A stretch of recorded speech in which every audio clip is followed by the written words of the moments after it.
Nunca imaginei que aos 67 anos estaria sentada num banco de praça, abraçada a uma mala velha, observando o céu escurecer e me perguntando onde passaria a noite. O vento frio de julho cortava meu rosto, e as lágrimas que eu tentava segurar embaçavam minha visão das luzes da cidade que começavam a se acender. Meu nome é Conceição, mas todos me conhecem como Dona Ceissa. Por 35 anos fui a costureira mais requisitada do bairro do Jardim das Flores. Minhas mãos calejadas costuraram vestidos de noiva, roupas de primeira comunhão, fantasias de carnaval e os sonhos de tantas famílias. Mas naquela noite, essas mesmas mãos tremiam enquanto seguravam um pequeno papel com o endereço do albergue municipal que uma senhora bondosa havia me dado horas antes. A senhora não pode ficar aqui sozinha, ela disse, me entregando também um café quente num copo descartável. Mas como eu poderia explicar? Como dizer que aquela situação era resultado de uma escolha do meu único filho, Ricardo, o menino que eu criei sozinha desde os 2 anos de idade? Olhei para a mala ao meu lado. Dentro dela, algumas peças de roupa dobradas às pressas, meus documentos, um terço que pertenceu à minha mãe e algumas fotos antigas. Entre elas, uma em especial me fazia o coração apertar. Ricardo com 5 anos, sorrindo sem os dentes da frente, sentado na minha velha máquina de costura. Naquela época, ele dizia que queria ser costureiro igual a mamãe. As memórias vieram como ondas. As noites em claro costurando para pagar a escola particular, as feiras de ciências onde ele sempre se destacava, a formatura em engenharia civil. Momento em que chorei tanto de orgulho que manchei todo o vestido que eu mesma havia feito para a ocasião. Como chegamos a este ponto? A mudança começou sutilmente, como uma costura que começa a se desfazer por um fio solto que ninguém notou. Primeiro foram os comentários de Patrícia, minha nora, sobre como eu organizava a cozinha de forma antiquada. Depois, as reclamações sobre o barulho da minha televisão à noite, mesmo quando eu mal conseguia ouvir o que os apresentadores diziam no volume mínimo. Ricardo, meu menino que sempre me defendeu, começou a mudar. Os abraços de domingo foram substituídos por cumprimentos distantes. Os pedidos para eu contar histórias da sua infância durante o jantar viraram olhares impacientes. E então veio a notícia da gravidez de Patrícia. Naquela noite específica, depois de um dia particularmente tenso, Ricardo entrou no meu quarto. Seus olhos evitavam os meus enquanto ele segurava uma mala vazia. "Mãe, a senhora precisa ir. A casa está ficando pequena para todos nós. E Patrícia precisa de espaço para o bebê." As palavras saíram frias, calculadas, como se ele tivesse ensaiado aquele momento. "Mas, filho, para onde eu vou?" Minha voz saiu trêmula, enquanto observava Ricardo colocar algumas das minhas roupas na mala. "A senhora pode ficar temporariamente num abrigo. Já pesquisei, tem um muito bom no centro." Ele falava como se estivesse discutindo um projeto de engenharia, não o destino da própria mãe. Naquele momento, flashbacks da nossa vida juntos inundaram minha mente. Lembrei do dia em que seu pai nos abandonou, levando todas as nossas economias. Ricardo tinha apenas 2 anos e uma febre forte. Passei a noite inteira com ele no colo, cantando músicas de ninar, enquanto calculava mentalmente como pagaria os remédios com apenas uma nota de R$ 10 na carteira. Foi naquela noite que decidi que nada nos faltaria. Peguei minha velha Singer, herança da minha mãe, e comecei a costurar como nunca. Primeiro foram pequenos concertos para as vizinhas. Logo a fama das minhas costuras se espalhou pelo bairro. Trabalhava durante o dia na loja de tecidos e costurava até de madrugada em casa. "Filho, lembra quando você tinha 7 anos e queria muito aquela bicicleta azul?" Tentei apelar para suas memórias enquanto ele continuava a esvaziar meu guarda-roupa. "Costurei 15 vestidos de festa em uma semana para conseguir comprá-la. Suas mãozinhas ficaram cheias de band-aids de tanto me ajudar a separar os alfinetes." Ricardo parou por um momento, suas mãos hesitando sobre uma caixa de fotografias. Vi um lampejo de emoção em seus olhos, rapidamente substituído por uma expressão dura. Mãe, não torna isso mais difícil. Patrícia está grávida. Precisamos do quarto para o bebê. Mas eu dei todo o dinheiro da venda da minha casa para vocês. Minha voz falhou. 3 anos atrás, quando Ricardo sugeriu que eu me mudasse para a casa deles, vendi meu pequeno sobrado, fruto de décadas de trabalho. O dinheiro, segundo ele, seria investido num negócio promissor. Nunca mais ouvi falar sobre esse investimento. A senhora não pode jogar isso na minha cara agora.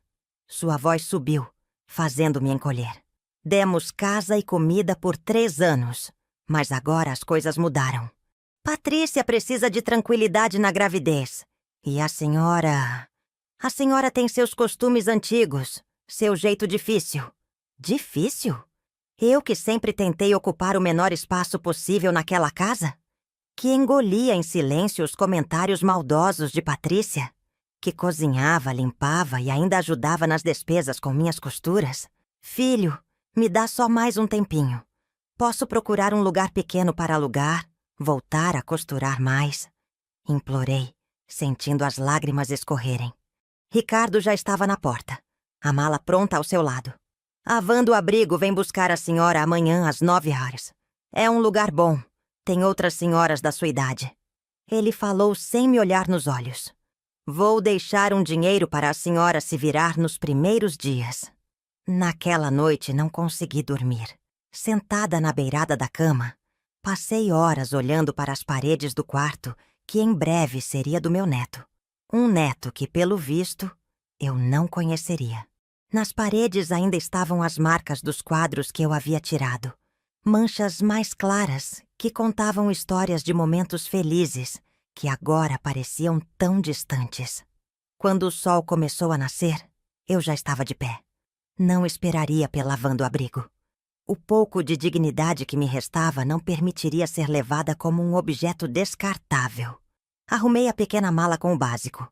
Algumas roupas, meus documentos e as fotos que contavam a história de uma vida que agora parecia um sonho distante. Saí antes que a casa acordasse. O único barulho era o tic-tac do relógio da sala. Aquele mesmo que Ricardo me deu no Dia das Mães há 5 anos. Para você nunca perder a hora das suas costuras, mãe. Ele disse na época, com um sorriso que agora me parecia tão falso quanto as promessas que fizera. Na porta, hesitei por um momento. Deixei um bilhete simples na mesa da cozinha. Que Deus abençoe vocês e meu netinho. Não se preocupem comigo. Mesmo machucada, não conseguia deixar de ser mãe. A preocupação com o bem-estar dele estava entranhada em cada fibra do meu ser. As ruas estavam vazias àquela hora da manhã. Caminhei sem destino, arrastando a mala que parecia pesar toneladas. Não pelo conteúdo, mas pelo simbolismo de tudo que ela representava. Uma vida inteira reduzida a alguns pertences. Sentei em um banco da Praça das Flores, ironicamente o mesmo lugar onde costumava levar Ricardo para brincar quando criança. Ali, entre as roseiras que começavam a despertar com o orvalho da manhã, deixei as lágrimas correrem livremente pela primeira vez. Uma senhora que passeava com seu cachorro parou e me ofereceu um lenço. "Está tudo bem, minha senhora?" perguntou com genuína preocupação. Fiz que sim com a cabeça, incapaz de explicar que nada estava bem, que meu mundo tinha desmoronado em questão de horas. As horas se arrastaram. Vi o movimento da cidade aumentar, pessoas indo e vindo, vivendo suas vidas normalmente enquanto a minha estava em suspenso. Alguns olhares curiosos pousavam sobre mim. Uma senhora bem vestida, com uma mala ao lado, sentada há horas no mesmo banco. Ao entardecer, uma jovem guarda municipal se aproximou. "Senhora, vai escurecer. Não é seguro ficar aqui." Sua voz era gentil, mas firme. "Posso chamar um táxi ou levá-la para algum lugar?" "Não tenho para onde ir", confessei, sentindo o peso daquela realidade me esmagar. Ela me falou sobre abrigos, assistência social, mas eu mal conseguia processar as informações. Como uma mulher que sempre teve seu cantinho, que criou um filho, que trabalhou a vida toda, poderia aceitar que agora dependia da caridade alheia? Foi quando ouvi uma voz familiar. "Dona Ceissa! Meu Deus do céu! É a senhora mesmo?" Era Zulmira, uma antiga cliente para quem eu havia feito dezenas de vestidos ao longo dos anos. Ela carregava sacolas do mercado e me olhava com uma mistura de surpresa e preocupação. "O que aconteceu? Por que está aqui com essa mala?" Zulmira perguntou, sentando-se ao meu lado. E então, como uma represa que se rompe, contei tudo. Cada palavra doía como se fosse uma agulha perfurando meu coração. Mas era um alívio compartilhar aquele peso. "Nem pensar que você vai ficar aqui na rua", Zulmira declarou com aquela determinação típica de quem não aceita não como resposta. "Vai para minha casa agora mesmo, nem que seja por uns dias até organizarmos sua vida." No pequeno apartamento de Zulmira, pela primeira vez em dias, pude tomar um banho quente e comer algo decente. Enquanto me servia uma xícara de chá de camomila, ela fazia ligações, consultava pessoas, buscava informações na internet. "Dona Ceissa, a senhora sabia que existe um centro de referência do idoso aqui na cidade?" Zulmira perguntou, mostrando algumas anotações que havia feito. "E mais, o que seu filho fez é crime. Abandono de idoso é coisa séria, ainda mais depois de ter pego o dinheiro da sua casa." No dia seguinte, ainda relutante, deixei que Zulmira me levasse ao centro. Fui recebida por uma assistente social chamada Débora, uma jovem de olhos gentis que ouviu minha história com atenção e respeito. "Dona Conceição, a senhora tem direitos. O que aconteceu foi uma violência patrimonial e emocional", explicou Débora, usando termos que eu nunca tinha ouvido antes. "Vamos acionar a Defensoria Pública e garantir que a senhora tenha seus direitos respeitados." As semanas seguintes foram um turbilhão. Com a ajuda de um defensor público, descobri que podia reaver parte do dinheiro da venda da minha casa. Ricardo foi notificado judicialmente e, pela primeira vez, pareceu perceber a gravidade do que havia feito. Ele tentou me procurar, primeiro através de Zulmira, depois aparecendo no centro de referência. "Mãe, me perdoa. Patrícia e eu brigamos. Ela saiu de casa. Volta para casa, por favor." Mas algo dentro de mim havia mudado. O amor de mãe continuava lá, imenso e incondicional. Mas agora estava acompanhado de algo novo. Amor próprio. Com a ajuda da psicóloga do centro, doutora Marina, comecei a entender que amar meu filho não significava aceitar ser maltratada. "A senhora não precisa escolher entre ser mãe e se respeitar", dizia a doutora Marina em nossas sessões semanais. "É possível manter o amor e o carinho, mas com limites saudáveis." Com o dinheiro recuperado através do processo, aluguei um pequeno apartamento próximo ao centro. Não era grande coisa, mas era meu. Zulmira me ajudou a decorar e, aos poucos, aquele espaço foi ganhando minha cara. O mais surpreendente foi descobrir que minhas habilidades de costura ainda eram muito valorizadas. Através do centro de referência, conheci um grupo de artesãs que se reunia semanalmente. Logo estava não só costurando novamente, mas também ensinando outras mulheres.